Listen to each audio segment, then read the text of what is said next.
I quit smoking cold turkey. I feel pressure in my chest, I'm having trouble breathing, and I have acid indigestion.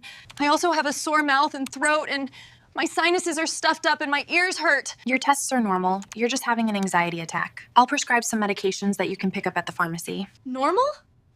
Oh, no, I'm not normal. I quit smoking cold turkey a month ago. People said quitting smoking was healthy. Yeah, right. I can't sleep, I've gained weight, I get muddle-headed and I have hot flashes and my joints and muscles are sore. The test shows that nothing is wrong with you. Maybe you are starting menopause? This was me 4 years ago when I kept trying to quit smoking cold turkey and spent all my time going to the hospital ER. I am so grateful that I found a program that helped me change my routines and behaviors, and I was able to smoke while I was learning how to quit. If you want to quit smoking without gaining weight or having horrible side effects, then leave the word learn and you will be sent a free lesson. This is a true story.